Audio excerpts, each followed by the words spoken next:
Hallelujah. मैं परमेश्वर का धन्यवाद करती हूँ आज के इस सुंदर अवसर के लिए। आप सभी को जय मसीह की। और परमेश्वर का धन्यवाद हो, परमेश्वर की महिमा हो। परमेश्वर ने ये दिन हमें दिखाया है और चैनल प्रेरणा में आप सभी का फिर से स्वागत है। अभी हम देखेंगे भजन संहिता 9 जो कि दाऊद ने लिखी है। और इसमें दाऊद कहता है कि हे परमेश्वर, मैं अपने पूरे मन से तेरा धन्यवाद करूँगा। और वह परमेश्वर को पुकार कर हर काम के लिए परमेश्वर का धन्यवाद करता है। और उसका जो भरोसा है वह परमेश्वर के न्याय पे पूरा भरोसा रखता है।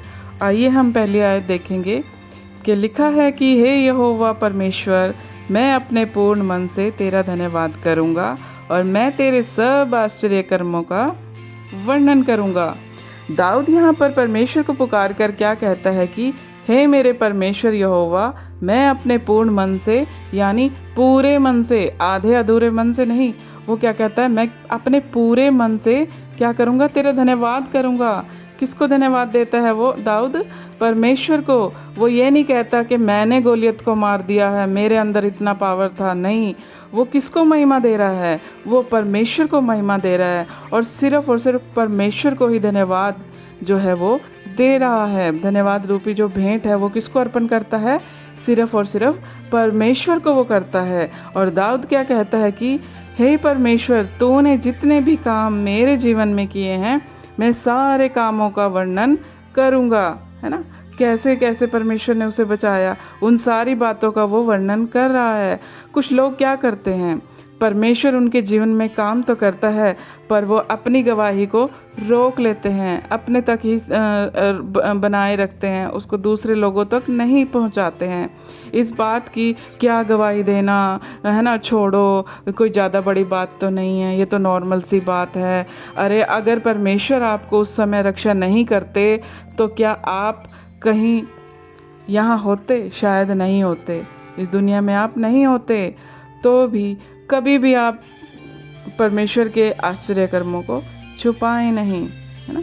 इसीलिए आप परमेश्वर को महिमा दें, परमेश्वर के नाम की गवाही दें। उसके जो आश्चर्य कर्म आपके जीवन में हुए हैं, परमेश्वर ने जो काम किया है, उनको आप गवाही के रूप में लोगों के साथ साझा करें, है ना। और दाऊद की तरह हर एक काम का आप वर्णन करें और परमेश्वर की महिमा करें और परमेश्वर के लिए आप गवाह ठहरें। और दूसरी आयत में लिखा है कि मैं तेरे कारण आनंदित और प्रफुल्लित होऊंगा और हे परम प्रधान, मैं तेरे नाम का भजन गाऊंगा।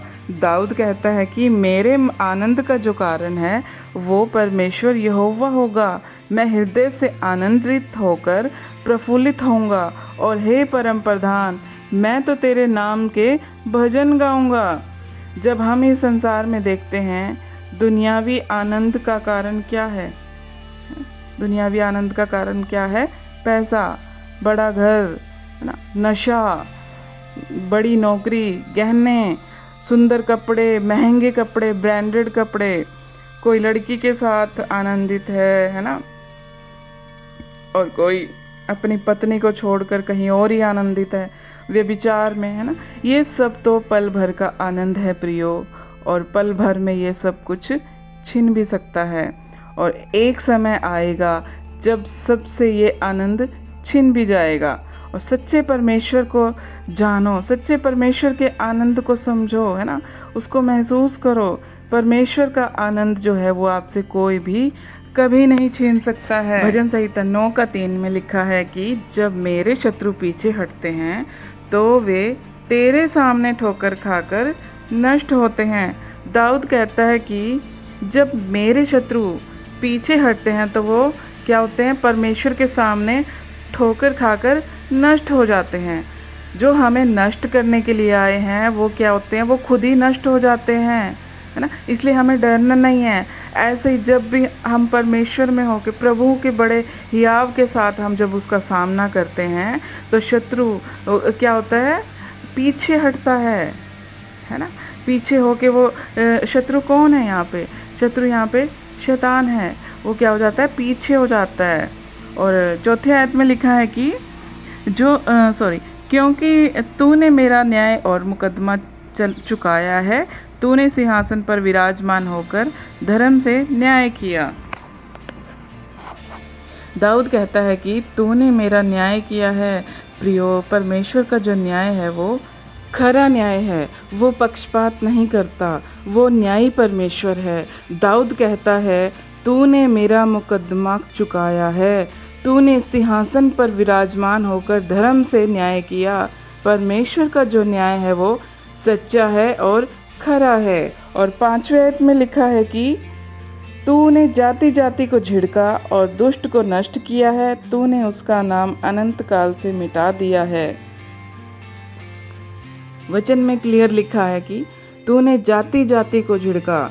यहाँ नहीं लिखा हुआ कि ईसाइयों को झिड़का, है ना, लिखा है जाति जाति को झिड़का। परमेश्वर जब न्याय करेगा तो वो समस्त मानव जाति का न्याय करेगा। ये नहीं कि केवल ईसाइयों का ही वहाँ पर न्याय होगा, नहीं प्रियो, सारी मानव जाति का न्याय परमेश्वर करेगा। उसका जो क्रोध है वो सभी पर भड़केगा जो अभी परमेश्वर की दृष्टि में गलत बातों को करते हैं। और लिखा है कि दुष्ट को नष्ट किया है और उसका नाम अनंत काल के लिए मिटा दिया है। परमेश्वर ने यीशु मसीह के बलिदान के द्वारा पहले से ही शैतान को क्या कर दिया है, हरा दिया है। वो तो पहले से ही हारा हुआ है, फिर भी वो क्या कर रहा है, लोगों को भरमा रहा है। उसका तो नाम खुद ही पहले से ही नष्ट हो चुका है। और 6वीं आयत में लिखा है कि शत्रु जो है वो मर गए और वे अनंत काल के लिए उजड़ गए हैं, और जिन नगरों को तूने ढा दिया उनका नाम निशान भी मिट गया है। लिखा है शत्रु जो हैं वो हमें लगता है कि हैं, वास्तव में वो क्या हो चुके हैं, वो मर चुके हैं, अनंत काल के लिए उजड़ गए हैं। परमेश्वर ने जिन नगरों को ढा दिया है उनका नाम निशान भी मिट गया है। लेकिन शैतान जो है वो पाप का अलग अलग रूप लेकर हमें क्या करता है, भरमाता है और फिर हमें डराता भी है। और हमें नहीं डरना है प्रियो, क्योंकि जो खुद मर चुका है, हार चुका है, नष्ट हो चुका है, हमें उससे डरने की कोई भी ज़रूरत नहीं है। और 7वीं आयत क्या कहती है कि परंतु यहोवा सदैव सिंहासन पर विराजमान है, उसने अपना सिंहासन न्याय के लिए सिद्ध किया है।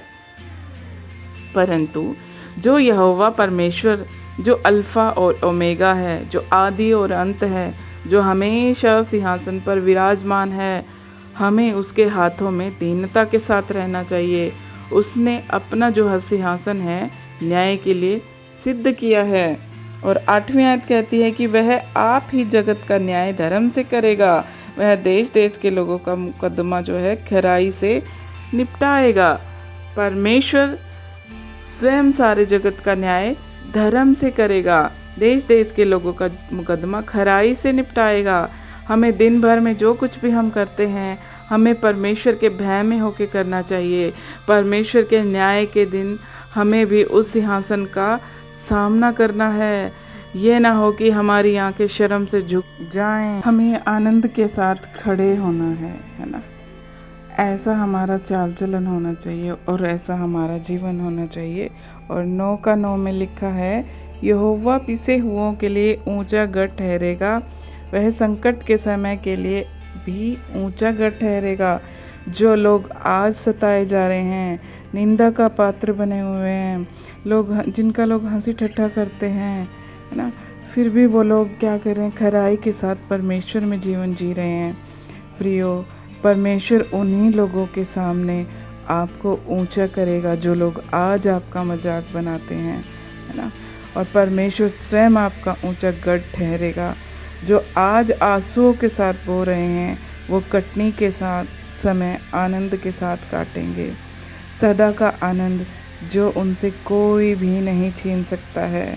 और 10वीं आयत कहती है तेरे नाम के जानने वाले तुझ पर भरोसा रखेंगे, क्योंकि हे यहोवा तूने अपने खोजियों को त्याग नहीं दिया।